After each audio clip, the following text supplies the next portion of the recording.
Her Journey to Healing, Reaching Women with a Desperate Cry is an 8-week Zoom seminar in which Kamala and Winston help women to start living their best life by rediscovering the image of God in their life. Kamala, a licensed marriage and family therapist, joins her husband of 16 years, an ordained pastor, to marry the clinical and the spiritual. You will begin living your best life filled with love, joy, and peace. Register at kwministries.net for this life-changing seminar.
The thing about that too, the mistake that I make often is try to love Kamala the way I want to be loved. Now, you know that's not love. That's me doing something to get something. Let me say it again. When you try to love someone the way you receive love. So for example, if I hear some good news and I get excited, I get really, really excited. And so if somebody tells me good news, I'm gonna get excited. I'm gonna get excited with that. And then I get mad because they're not getting excited. But that's really selfish.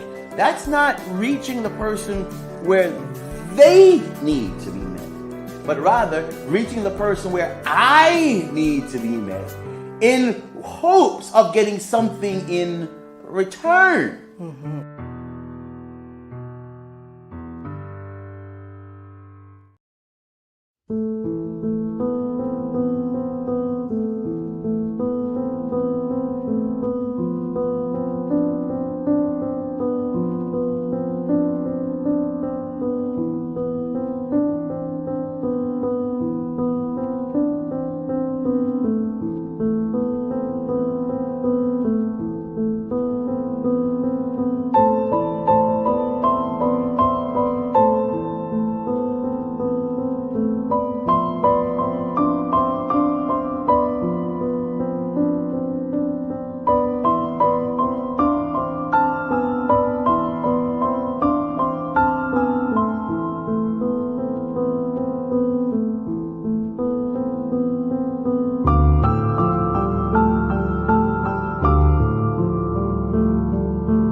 Good evening, everyone, and we would like to welcome you to another Monday night where you're live with K.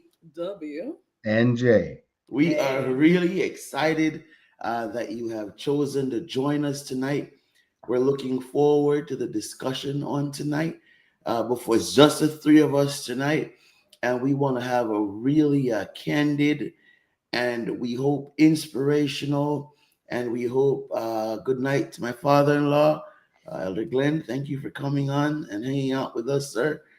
And a really motivational discussion on tonight.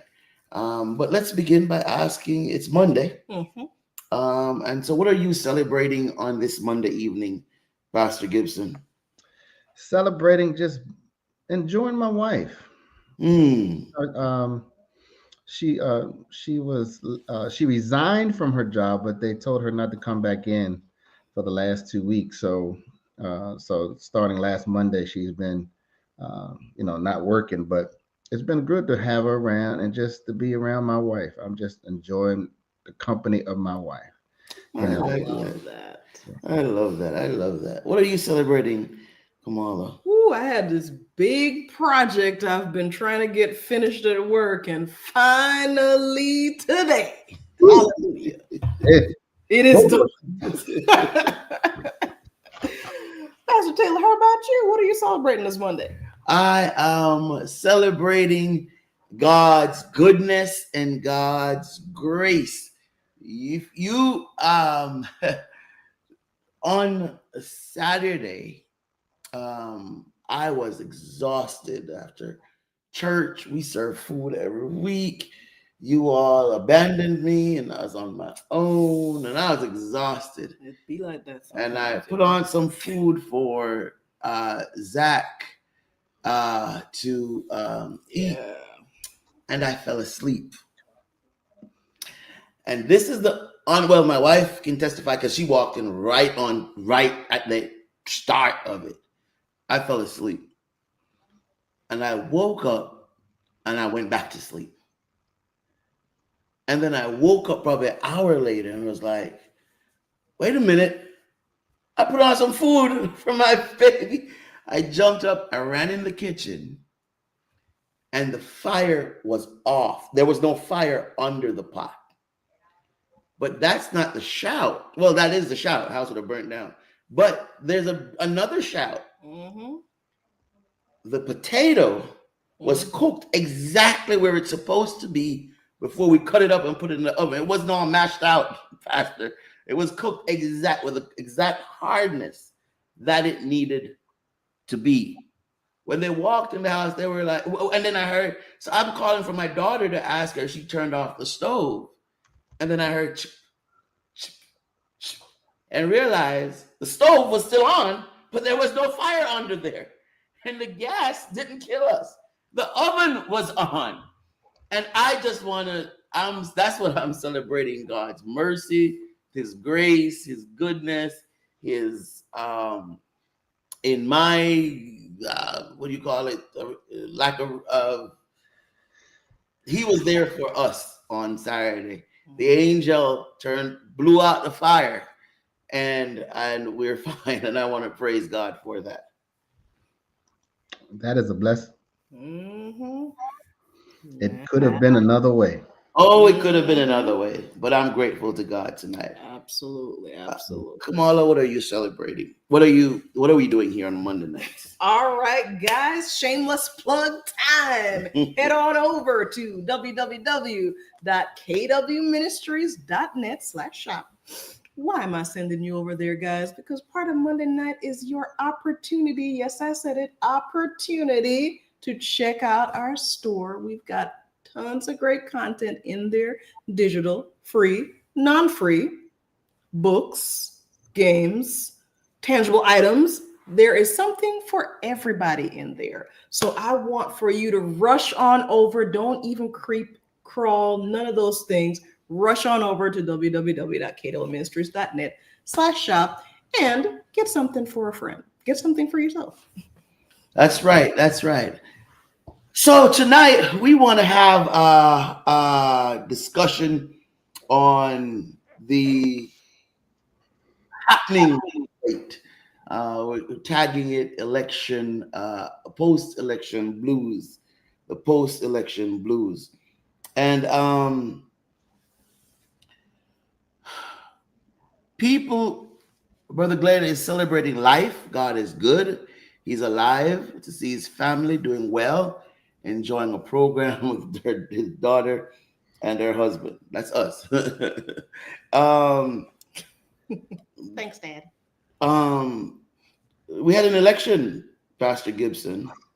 No, you don't say. And the But if election. you want to talk about something you want to celebrate, I don't have to see another campaign ad. Now you celebrated that last week too, though. I'm not gonna lie though, the text messages have ceased, so That was a good thing. Huh? But the outcome was not what many people hoped for, prayed for, were expecting. Downright, just were expecting. And let's talk about that tonight. So let's first, Kamala found a piece in the New York Times, CNN rather, that describes how people are feeling. Could you share, not that we already don't know how people are feeling, but could you share with us what CNN is saying that people are feeling? A couple of viewers shared the following things. So here's the first one. This is extremely scary. As a single mom and sole provider for my children, I fear this presidency will not benefit me nor my two daughters. I fear the cost of living will go beyond what it is now, and I'm barely making it by paycheck to paycheck. All right, so that person said is scared, and they're scared because of the cost of living that they're anticipating. Yep. They're scared because they're single mom, and what sole else? provider. And they're sole provider. All right, what's next? Got a gentleman from Oregon. I'm a father of 4 children. My oldest is autistic and my youngest had a liver transplant. Both need special attention and special medical and educational needs. I'm scared I won't be able to seek the help me and my children need now that Trump will take office. My daughter is on special medication. Medicare pays for it, but now I'm afraid soon it won't be covered.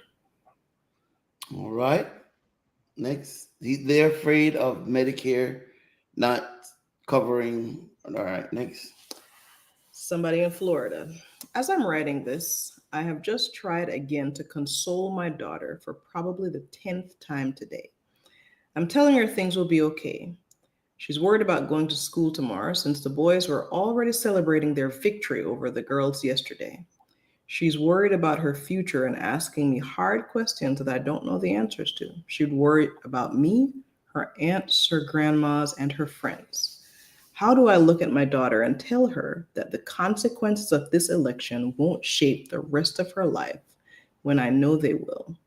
How long will I need to step outside to cry so she doesn't hear me and realize I'm lying to her? Anything else? There's quite a few. Oh, keep going. This is somebody in Colorado. I'm terrified that my students I teach will be deported along with their legal status families. They have already started mentioning their fears about not being around for the end of the school year. I'm worried that my transgender sister will stop receiving adequate care in Pennsylvania. Let's see. Here's another one. This says in New York. As a woman of color, a teacher of students of color, a mother of children of color, I fear for what our future holds. I feel betrayed by the women who voted for him. All right. So we have I think that's we have a lot of diverse responses for different reasons. Diverse responses for different reasons. Let me ask you, Pastor Gibson, what were your members feeling? What were the sentiments of your members this weekend? I think the the sentiments for the week and the weekend have been of angst, um, concern, um, uncertainty. There's a certain uncertainty um, because of everything that we've heard um, coming from the Trump campaign and the Trump side. Um, and as we said, that half the country is divided. I think one of the things that we all have agreed upon, that the country is severely divided, and it's divided in half per se. And there's a fear that I think all of the things that each one of those individuals had intimated, I think all the members have fallen somewhere in between all of that, and wondering what next. How do we navigate next? Ironically, I was asked to speak on a prayer line the following morning, and as I'm listening to before I get to speak, you hear of the angst and things. And what were some of the things that were being said? I think the deportation of many a family, families possibly being torn apart, where there may be kids left here where parents get to be shipped off, and what will happen to those kids. I think some of the, a lot of this conversation had talked about some of the religious liberty things that will be coming down the line, in terms of potentially that will impact both church and just individuals in themselves. So it was just a myriad of things, and I preached a sermon called "Dismayed but Not Afraid," and it was about David and an army of Israel, and Samuel chapter 17 and verse 11. And so the spiritual part of it, I got that. But then being the social worker part, what is really we can spiritualize it all through and through. But there's a reality of all of this, that there's a overwhelming uncomfortableness about an unsettledness that has taken place with this election.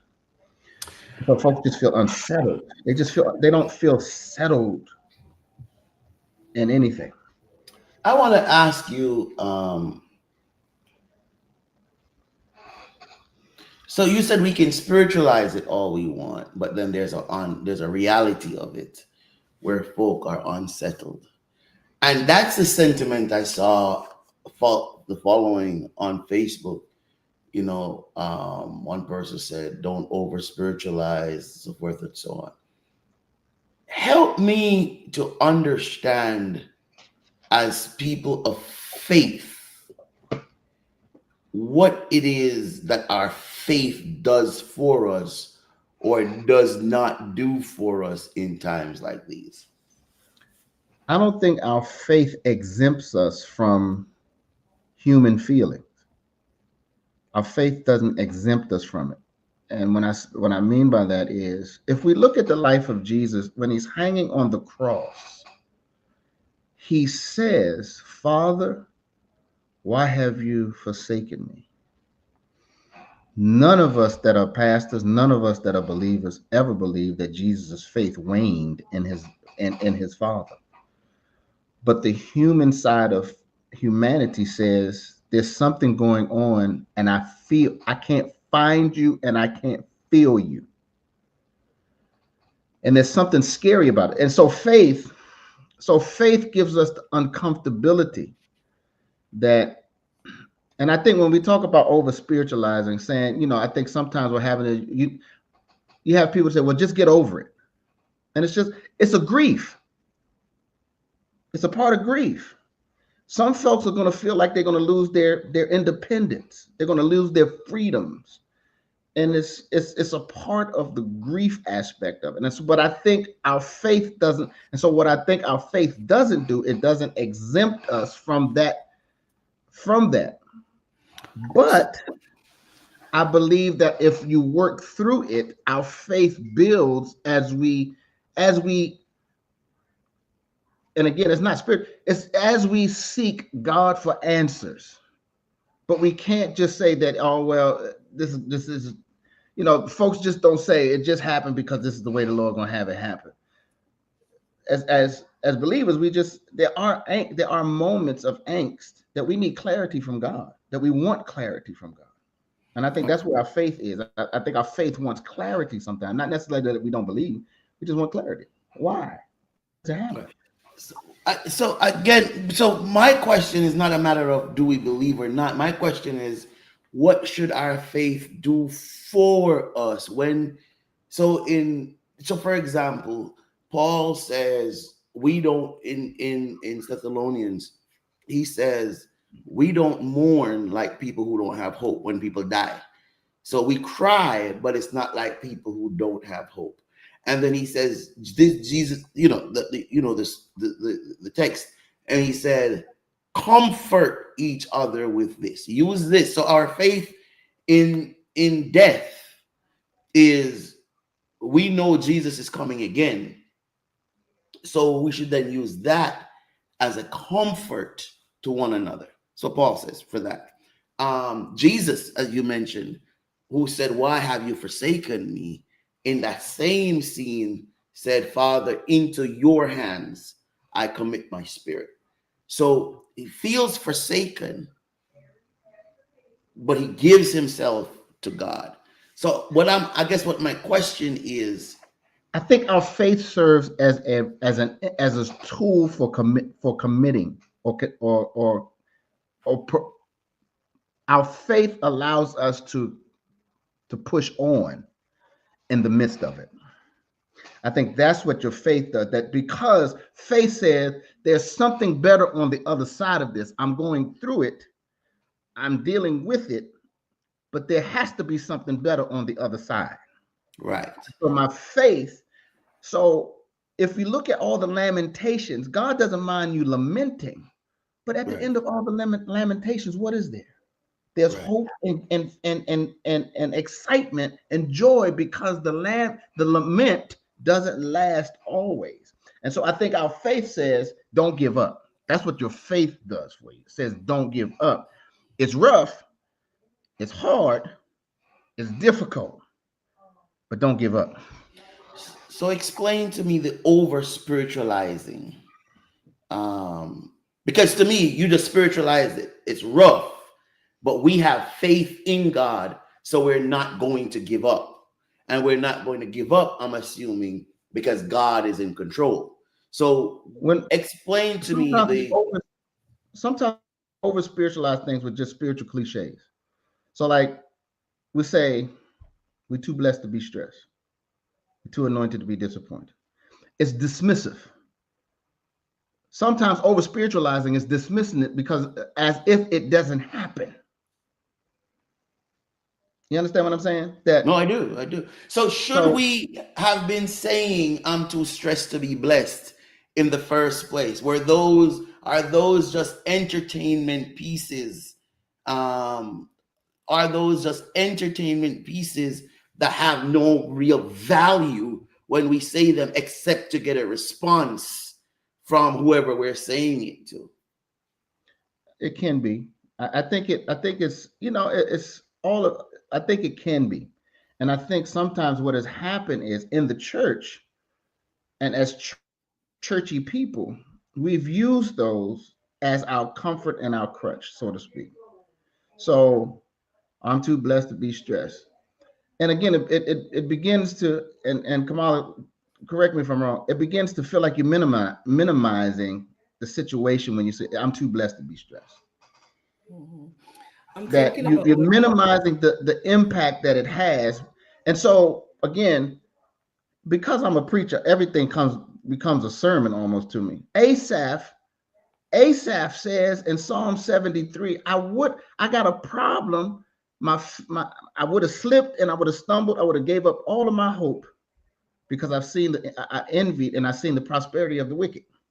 That is a real thing that this spiritual person has, the worship leader has. He Right. lists all of these things through. He says, I would have told your children. I would speak this. I'm looking at the text. I would speak this, but I would have betrayed the generation of your children.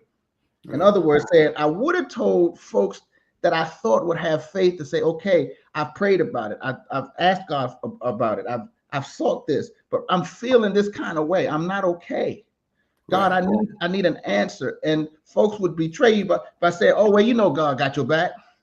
Well, I know God got my back, but I'm feeling some kind of way right now. I want some comfort.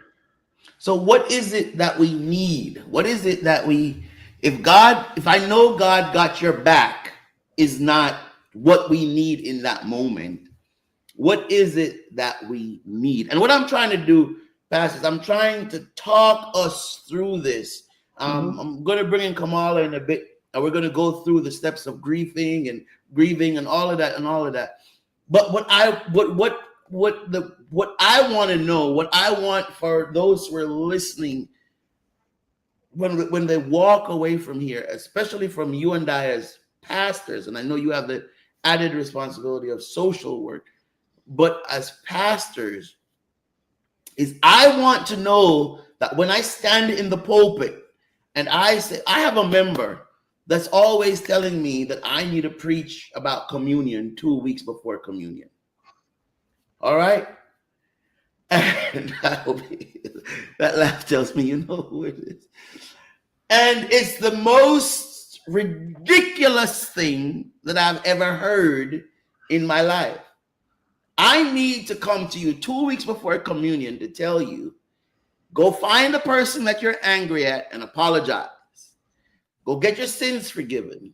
Go da. So what was I preaching about 2 months before communion? The whole time I've been trying to get you ready for heaven. And if you're ready for heaven, then you're ready for communion. So what I'm trying to ask you, what I'm trying to dig out of this conversation is for our parishioners who are listening is from week to week, are we preparing them for when these crisis things happen? So for example, in 2008, when that pandemic, when the stock market crashed, I have 2 adopted brothers that are doctors, and they would tell me, we went out on a trip.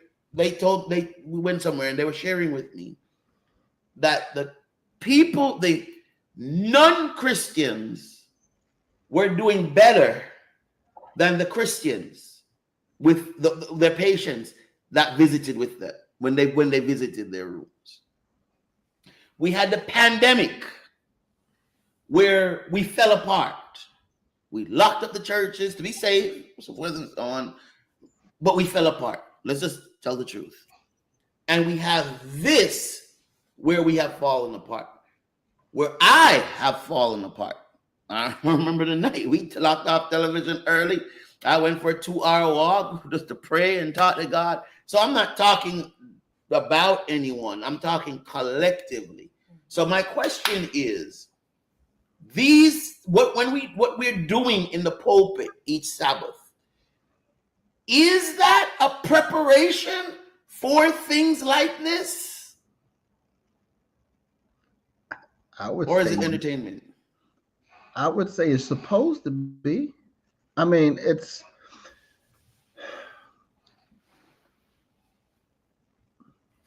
in the midst of the many feel that there should never be anything that happens to me because I'm a child of God. Good stuff. And because I'm a child of God, this should not be happening. Good. So then what happens is it's no different than when they say, well, Jesus, why is he blind? Was it a sin that they committed? We begin to start thinking that it's because of something that we've done, not realizing it's really the sin of the environment.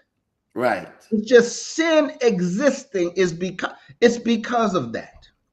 And that you didn't do anything. So we feel, so like when Joshua throws a hissy fit when he goes into AI and they don't win. He throws a hissy fit because he doesn't think that God should have let them fail. Mm-hmm. Because I'm a child of God. Mm-hmm. There's no reason why I should have these problems. Mm-hmm. When we've been preaching, just because you join, we've said it at the baptism. Mm-hmm. This doesn't ensure that you won't be attacked by the devil. Mm-hmm. But we feel, oh, well, I know that's what you said, but we shouldn't be attacked by the devil. We must be letting something in. No, the Joker is after you. This is a war, man. Mm-hmm. And many hear what they want to hear. Mm-hmm. And so you need to tell us about this. No, part of it is I could tell you all I want. I could feed you once a week. But what are you doing for the other 7 days, 6 days? Mm-hmm. So if Kamala, if you give somebody some psychotropic medications, write a script for somebody, and they take it on Tuesday when they see you every Tuesday and they're fine, but then they have a manic episode Thursday, Friday, Saturday, Sunday, until they take the medicine again on Monday, I can give you all the medicine you want on Sabbath. But if you're not consistent with the prescription, you're gonna always feel like the one pill should be enough. We think Well, go ahead. Well, can I ask you guys both a question? Yes, please. And let me say this. You are listening to, because I know, hey, Sister Remo, all of you out there that are listening. Tiffany, I see you. Sister Brown, your member is on here. Jimmy, Sister Phillips from New York, I see you. Please, you all join in the conversation with us. We want to answer. We want to talk with you. Please join in the conversation with us. Go ahead, Kamal. I'm sorry.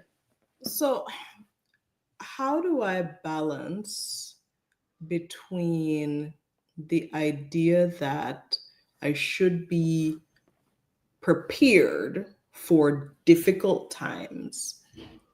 How do I balance that against having an emotional experience to the thing that has happened? Yeah. So let me grab that first, Jim, if you don't mind.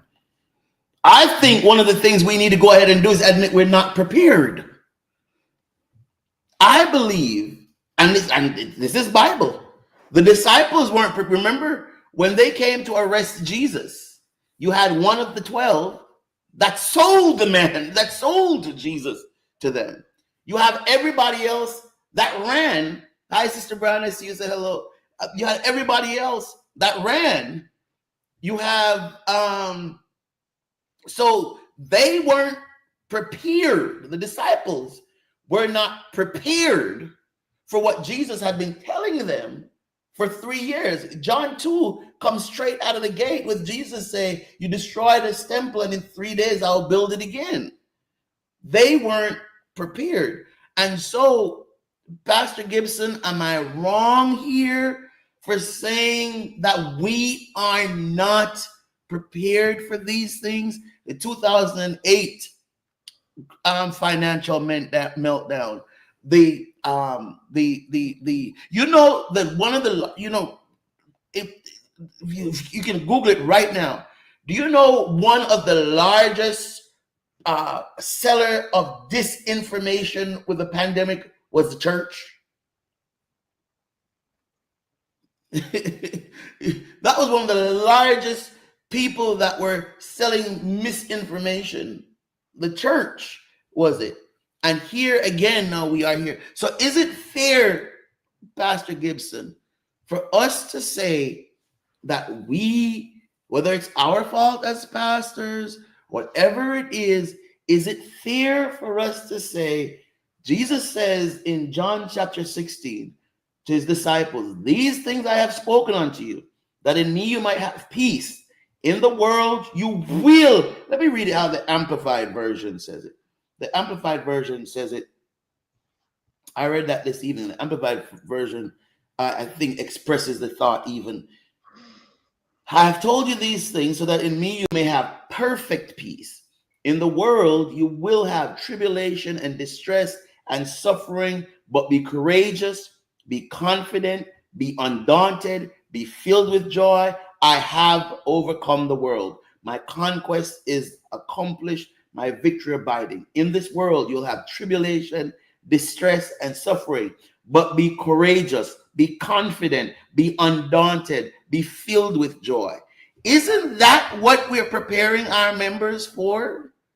That is what we're supposed to be, and that's what we have been preparing them for. We've been talking about the coming of Christ, what's going to happen, all these things that's taking place. So we're not prepared. It's like driving down 20, knowing you got to get off at 49 to go to Alexandria. So you're riding, knowing that you got to get off at 49, it's the right hand exit. You see all the signs that say 49 in 2 miles, 49 in a mile. But we don't prepare for the exit, even though we see all the signs. And many, we're preaching till our face fall off. We're exhausted when we get home from church. And folks haven't listened to a word because they're not going home to prepare. They just eating the meal for right there, but not preparing and not absorbing it to be prepared. So Sister White talks about the disciples weren't nary ready when Jesus left. They weren't ready. And he was with them for 3.5 years. And I know Jesus was preparing them.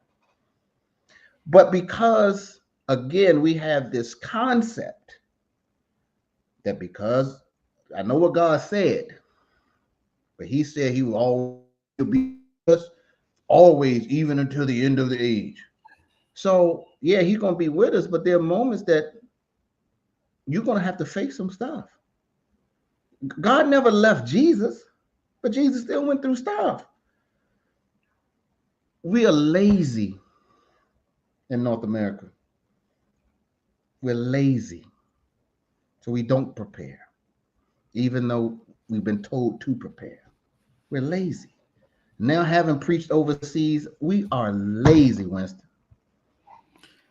In this country, we are pure D lazy.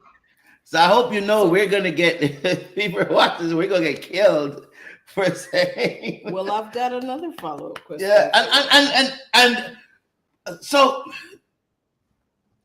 Jimmy, I don't know. Can I tell you something, Jimmy? I want to tell you something. Tiffany's exactly lazy. Tiffany's clapping. Jimmy, I want to tell you something, man. I'm gonna be honest with you, okay? I'm gonna be honest with you, all right? And Mom, I'm gonna get you take full therapy for your dear, okay? Jimmy, I was mad all day Wednesday, and I was angry on Wednesday. I'm gonna tell you why. I'm gonna be honest with you, Jimmy. I'm gonna be honest with you. And I wrote so many posts and didn't send them off because I didn't want to be a part of the problem. Jimmy, I was mad at the preacher's response to this thing. Yeah. And I hear us that emotions are raw. I hear us when Trump won the first time, the school called me to say my 8-year-old, that was Ariana at the time, 8 years ago, the school called me to tell me that my daughter is crying uncontrollably. Why are you crying uncontrollably? Why is she crying uncontrollably? Because she says that Donald Trump is going to deport you and mommy and her mommy.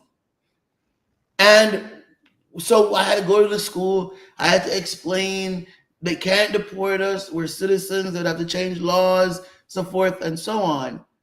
So I get that the hurt and it's real. The challenge I'm having is the mom that says her daughter is terrified. Her daughter is just straight up terrified. That's the mom from Florida. Mm-hmm. What does that mom do when preachers are saying Don't over spiritualize stuff. Don't. That's the problem I'm having. That's all I am. I'm not a social worker like you. I'm not a therapist. I'm a preacher, and all I have is the word that tells me that I'm going to have distress. I'm going to have tribulation. I'm going to have suffering. But in the distress, in the suffering, in the tribulation, I must be confident. I must be undaunted. I must be filled with joy. What else do I have? And how am I over spiritualizing by doing what I've been trying to prepare us for? Do you understand my heart? And I might be. Listen, I've seen your post in my Adventist professionals. I didn't put that out in public because I didn't want to go back and forth with pastors out in public. I didn't want to do that. And I do believe the emotions are real. Like I said, we're going to go through the grieving process. But come on, man, we're preachers. And I'm not saying we don't hurt. Jesus, like you said, Jesus said, Father, why have you forsaken me? But in that same breath, Jesus said, into your hands, I commend my spirit. I think that's the question that Kamala gives. How do we balance it? Right. How do we balance that?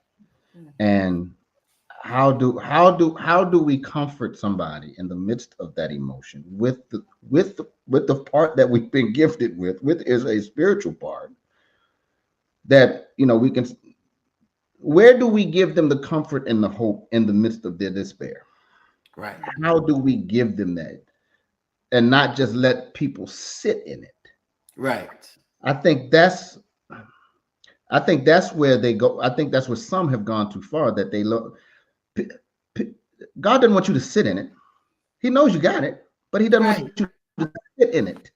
Right. He doesn't want you to sit in it. So yes, acknowledge the fact that it's there. Acknowledge the fact that you had the problem. Acknowledge the fact.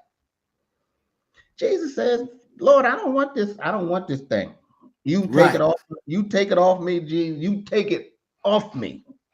I know we've had this discussion before the foundation of the world, but take it off me. We had the discussion. So now the rubber meets the road. Now the rubber meets the road.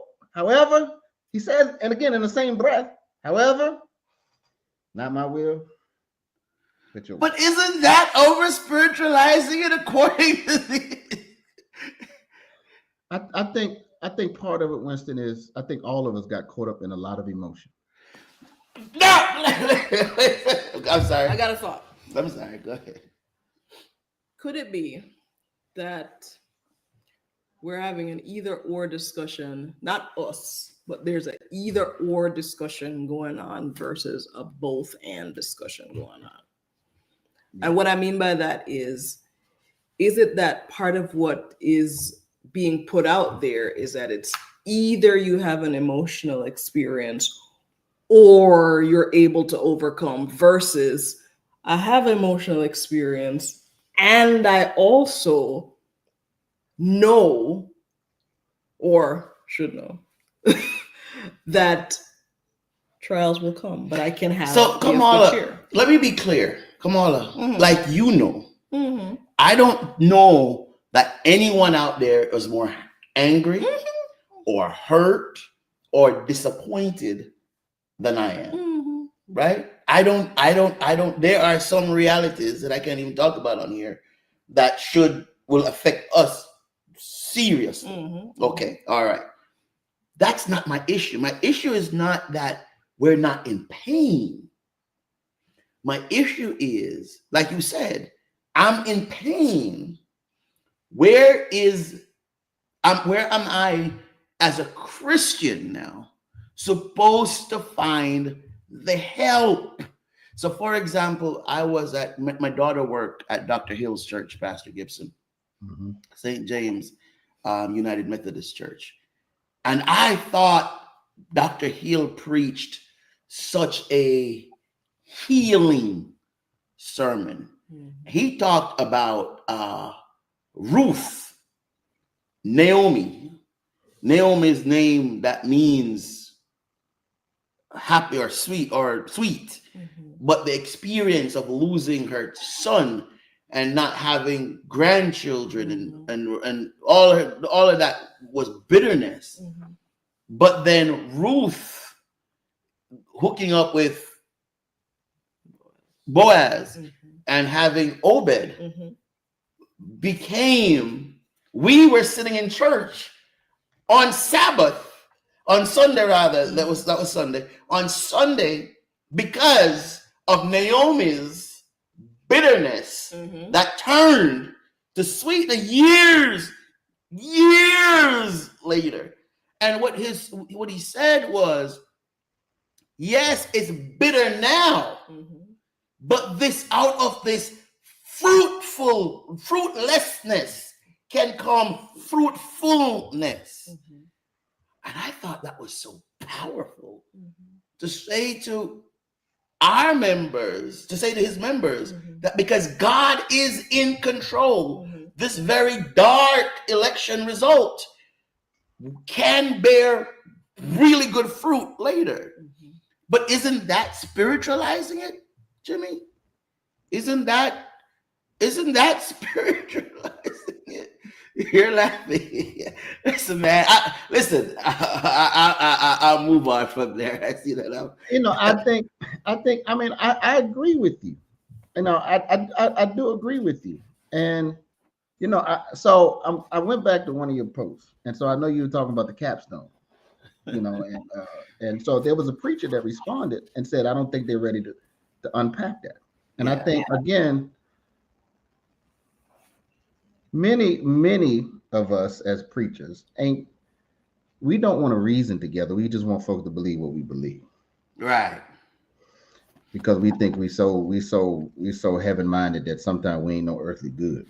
Right. And we don't, and the beauty of the Adventist church, man, was that you can disagree, but you study and you try to find what God was trying to say through all of the minutia of life. Right. And again, this goes back to being lazy. That we don't dig enough, and we don't dig enough to find the true understanding. So I may say you can over spiritualize it and all this other kind of stuff. And I get what you're saying as well, that I think right where Kamala brought the super glue to bring it together, this is a both and situation. Right. This is not a either this or that. This is a both and, that both sides can be right simultaneously. Right. It can be and can work in conjunction together. And I believe that as we were talking earlier, our faith is to prepare us to move beyond that which we don't see. Right. That is what our faith is supposed to compel us to. But we're so pressure burst pipes. Whatever's inside of you is going to be what comes out of you. So if you don't have a faithful inside, you revert back to what you don't. But then if you don't have a faithful inside, why make me feel bad for believing? Listen. You see, don't I know. Don't get me started, man. Okay, don't. And I've seen plenty of the posts. And matter of fact, I haven't responded to none of them, Winston. I mean, I because one of the challenges I have, to be honest with you, some of these people are people I look up to, and that's what killed me. But let's move on, because one, this wasn't what we came to talk about, but this was the real feeling. We might need to do a second week of this. We'll call that week after next. Before you guys move on from it, though, I think it is relevant, because I don't think it's that vastly different from some of the struggles that people are having emotionally. If I'm going through this experience, who is to say what's coming out of me is a true reflection of what's going on with me, as much as me trying to defend myself against the emotion of the experience? So maybe I've come out, I don't know, maybe I've come out there and I've said don't over spiritualize it because I wasn't prepared. But that's what It's my own experience. That's what Pastor Gibson and I are saying, is that we have to confess there's a lack of preparation. And the gospel has to have power in challenging times. The gospel the gospel, to those of you that are watching, this is nothing. Donald Trump winning an election is nothing. Listen, we're losing it. Do you know what the people of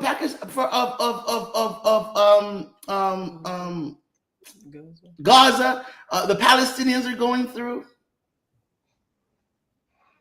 Do you know what the people of Palestine, the Palestinians, are going through with bombs being dropped on their heads every day? See, but when you're in a country, Winston, that you think the Bible centers around you, this is what you get. This country believes that everything that's going to happen bad is centered around us. There's been something going on in the Middle East for years. Politics for us. You know what? Politics for us means higher inflation, lower inflation, people get deported, all of this. You know what politics for them means? People die every day. Every single day. Mortar shot. And this has been happening for years. Yeah. And so and all of a sudden this is Bible prophecy. All of a sudden this is none of this. This is what I'm saying. So when we talk about the end times, right? That there'll be a time that we've never seen before. We ain't never seen what they had to go. Now we can see it. What they are currently going through. All right. Which has been for them. It's been the last days for them. They have their children who have been born into this war, so they know nothing else but war. Nothing else. Yeah. Let's go to something else now. I'm serious. I'm so serious. Man. And unfortunately, this. Imagine me going through this all day on Wednesday, and I'm like, okay. So let's go to now the fear. Their real fear. Their people are afraid that they're going to be deported. That, as Pastor said earlier, their children are going to get deported. Their real fear, right? Kamala, talk us through identifying the real emotion. We're going to come to the emotions themselves, but talk us through. And Jim, you have time? Let's go over a little bit. If you have time, let's go over a little bit. Because talk us through identify. That's what we're talking about upstairs before we came down, is identifying the real emotion. What's fear different from disappointment? Disappointment different. And how do I identify those things? I think we have to give ourselves an opportunity to sit with how we're feeling before we start responding to it, which is really much easier to say than it is to do. No. Say that again, because I think that's so crucial what you just said. I said, I think we have to sit with what we're feeling to determine what it is that we're really feeling before we respond to it. I think we're So, Annika, number one, sit with what you're feeling before responding to it. Mm-hmm. All right, go ahead. Mm-hmm. So, I would say if you really sit with it, the first thing that you're going to notice is that you're having thoughts about the thing that happened. And those initial thoughts about the thing that happened are not necessarily your emotional experience yet. They're what you're kind of externalizing from what's going on inside of you. So what's the thought I'm having? Oh my gosh, this feels really scary because XYZ. Okay, is it fear? Is it something deeper than fear? And so if I give myself opportunities to really kind of grapple with it, then I can distill that down to kind of the nitty-gritty details of what I'm actually experiencing. There's a guy that commented on the same thread on that CNN commentary that I felt like really sat with it for a little bit, right? Mhm. And one of the things he said is what he said is that, gosh, me and my family are feeling disheartened. Mhm. And I thought that disheartened was an interesting choice of word, but he didn't just leave it there. He was disheartened because he said, gosh, I teach my kids the importance of certain values: Mhm. honesty, character, integrity, respect, critical thinking, respect for women. And he goes on and on. And then he says, and now to see that what I think is the antithesis of these values is now being celebrated. Mhm. And so, what does that mean for not just me individually, but also for those things that I espouse and I'm trying to bring out in my own kids? So the idea of sitting with, I think, is so critical, because I think if we sit with, then we can determine what our responses can be.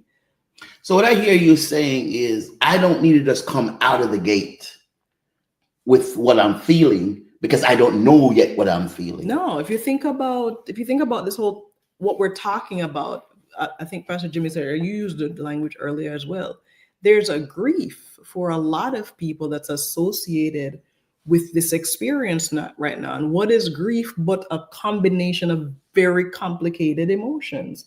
There's anger, there's fear, there's denial, there's shock, there's all of these things that you grapple with, and you're not going, in a step-by-step manner. It's not like I'm like, oh, I'm shocked. Oh, now I'm denied. Oh, now I'm in denial. Oh, They're all running around at the same time. They're running around at the same time. Sometimes I'm feeling angry. Sometimes I'm feeling sad. Sometimes I'm not feeling anything at all. And so it's complicated. And so we can't compel people to say, you're going to go through all of these stages of this experience and then it's just be like, okay, acceptance. There has to be an acknowledgement. That's why I talked about both and earlier. There has to be an acknowledgement that here are some things that I'm still trying to work out, and I don't know what the other side of that looks like for me yet. If that makes sense. Oh no, that makes a lot of sense. So what Kamala just said, what I got from what you just said is that I need to take some time. I need to take some time and process. Because if I don't, I'm going to respond out of fear. I'm good, and it might not be fear that I'm feeling. Exactly. And what fear will do to us is that we will probably respond in ways that maybe not even beneficial to all of us in the long run. Right. So as we go through this emotional roller coaster, Kamala is saying one of the things that we need to do is take the time to process, what is it that I'm really feeling? What's going on with me? Am I just disappointed because I lost the election? Am I afraid because I have family member that might get deported? Am I disheartened because what I envision a White House should look like and the model that should be in a White House for my children, I know that's not what's going to be there? Am I disillusioned?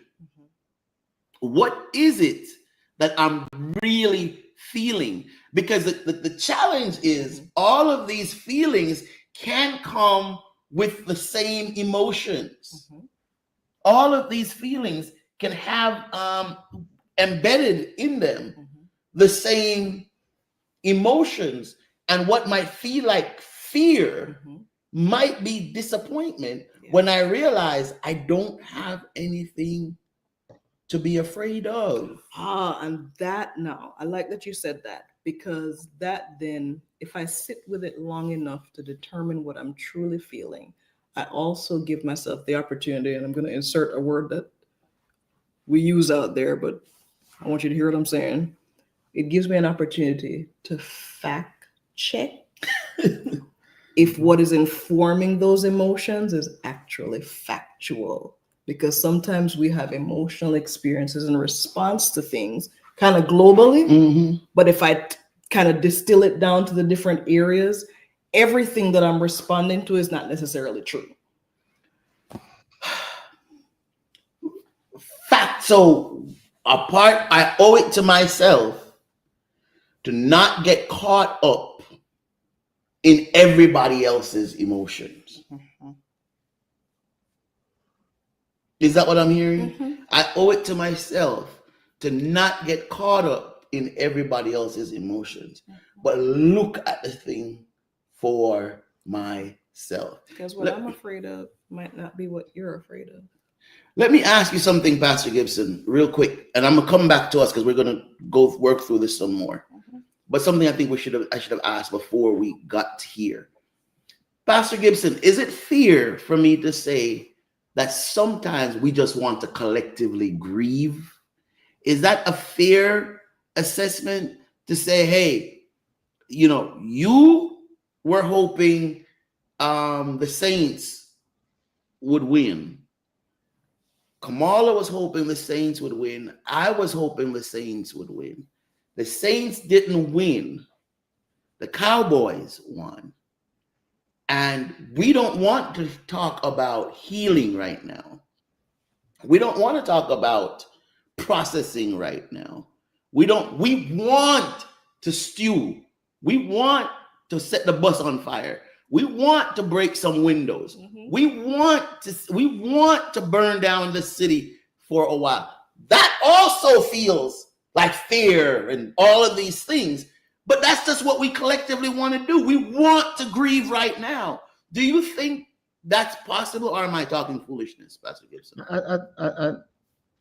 It's kind of the cliche. Misery loves company. And you want the company because you want to have somebody feel what you're feeling. I want to have, if we all wanted somebody to win and they didn't. So how, we want to talk about it.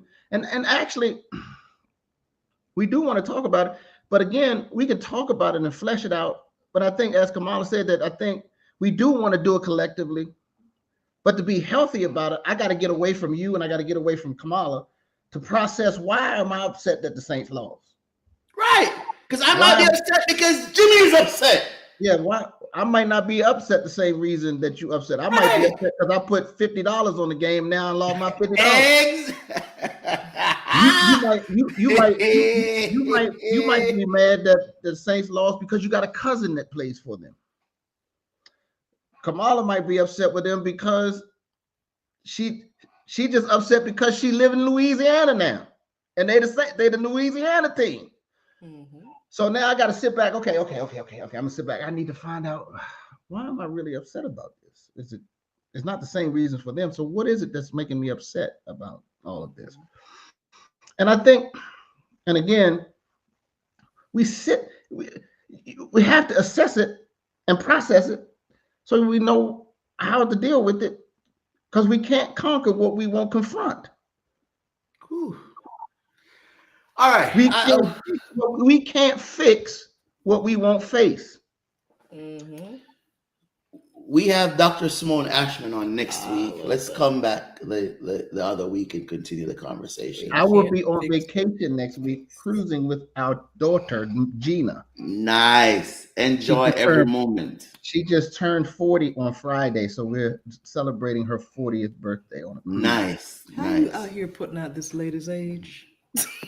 Hey, now she don't even care no more, Kamala. She was like, I look good for 40. Hey. We can't conquer what we won't confront. Yeah. Let's continue our conversation week after next, Pastor Gibson. Okay. It's 9 o'clock, and let's. I think we've said a lot tonight. Mm-hmm. I think, I think these are the kind of discussions that need to be had, so that we all can begin to learn how to do all this process, because this is not going to be the last thing that hits us. Worse That we're things gonna be are going to disappointed. hit us. There's going to be some worse things, some more traumatic things, some more just everything. So this is just really the beginning of everything. And so how do we begin to process it as these things begin to flow in on a regular basis? So, I think the conversations need to be had, and it's those things. And again, it's us having the conversations and they're not necessarily the most comfortable conversations. They're not comfortable conversations. And there's something I want to add, and I probably shouldn't add it, but I'm going to add it. The pyramid thing that you talked about earlier. Jimmy, we're not collectively, I'm not talking about every church. We're not preparing our people. And let me be clear. Telling me that a time of trouble is coming is not preparation. Let me be clear. Telling me I'm going to have to run to the hills is not preparation. Telling me the mark of the beast is this and that, that's not preparation. You know what preparation is? Some really simple thing. Love yourself. Teach me how to love myself. Man, let me tell you something, Winston. So that I can value other people. Do you teach me that? I just told a group of people that a couple of weeks ago that we hear the text that says, love your neighbor as you love yourself. And the reason why we can't love our neighbors as we love ourselves, because we don't love ourselves. We don't love ourselves. We don't love us. And so we've been told that that's of the devil. Right. And it's not. God says you need to love yourself. Because if you can't love you, how you gonna love somebody else? Exactly. You don't know what it is to do it. You can only give what you have. So that is preparation. And it's the same thing that we can't know what an antichrist is if we don't know who the Christ is. In other words, we don't need to spend any time on the antichrist. None. Just know the real Christ. My aunt, my grandmother's sister worked for the Bureau of Engraving, where they printed the money of this country. She said they never they never studied a phony dollar bill. They only studied the original, the original. If we want to know because literally the country, all these evangelical Christians, all these Christians, Obama was Bush 1, Bush 2 was an antichrist. Then Obama was an antichrist. You remember the faces they used to make of him? Then Trump is an antichrist. Then Biden is an antichrist. Now Trump is back as the antichrist. Remember when Kennedy became president and you were putting a Catholic president in the White House? Everybody went, you see. We're so obsessed with the Catholic Church. We don't know what. That's another story, another time. Those things need to come out. I think kind of inheriting what you guys are saying and where I think we wanted to follow when we start coming back, that statement that you made, Pastor Jimmy, about we can't conquer what we don't confront. And I think in the same way that you guys are having this conversation right now about there are things that we refuse to really face, the fact that we don't know how to love ourselves, the fact that we don't know how to handle trials when they come up. And even in this, to have uncomfortable conversations and be willing to revisit having those uncomfortable conversations, even after they're unpopular, right? That's one of the things, right? It would be very easy for us to just, well, here it is now. We're over the original hype of it all and everybody was upset. But 2 months later, we're just kind of coasting and it's no longer a topic for discussion. That's exactly what's going to happen. And so I think it's 6 months from now when they realize America cannot afford to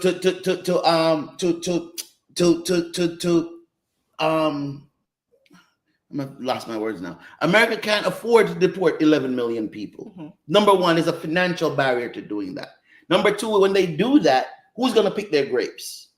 Who? Moss is going to make robots to do it. Number three, there's not that financial drive to do that. You know how long Europe has been trying to do that? It's practically impossible to be done. If it could have been done, they would have done it. Who gonna clean their mansion? Who gonna clean their man? Who gonna work on Trump's contractor And thing? so because of that tendency for us to go beyond that stuff, all of the emotions that we experience now that were probably valid because we had some true things that we were dealing with never get addressed. So the next time something comes up, we're right back. We all just have this collective weeping and then reset. Look at the pandemic. It's like your pandemic had never happened. They just put a man in the White House who said, "Can we inject bleach into our bodies to cure COVID?" It's as though the pandemic never happened and can never happen again. I think we need to really examine the fact that we have developed an ability to just move on from things without. But we don't move processing. on. We don't. Right. We walk on. And that's why but we don't actually it's so important for what you and Jimmy said, that we sit with ourselves and examine, why am I feeling this way? Why am and Jimmy said something that I hope y'all are listening to. Some people are mad because they bet money and lost it. Some people are mad because they're going to lose positions that come with a Democrat being in the White House. Some people are mad. And listen, I voted for Kamala Harris, okay? And I will vote for her tomorrow again, and the next time again, and the next time again, and the next time again, and I'll always vote Democrat. Always.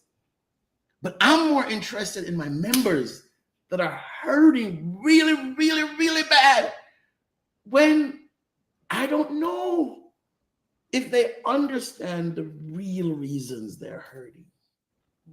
So sit with what you're feeling before. That's what we want for you to take away tonight. Go back earlier when we started. And if you're dismissing something because you're just using God to dismiss something. You don't really believe what you're saying. You're just it's the same thing as saying, I'm too blessed to be stressed. Mm-hmm. If it's just a matter of just a flippant thing, then that's valid.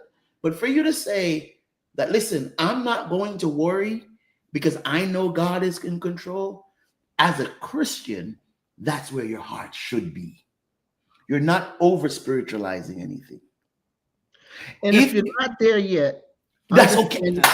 Your faith says that I am going to get there. Yes. Your faith doesn't say that I'm dying in this. Your faith that says I'm not there. Yes.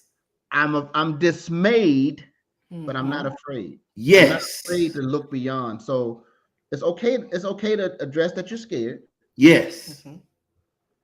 It's okay to say, I don't know what's on the other side of this wall.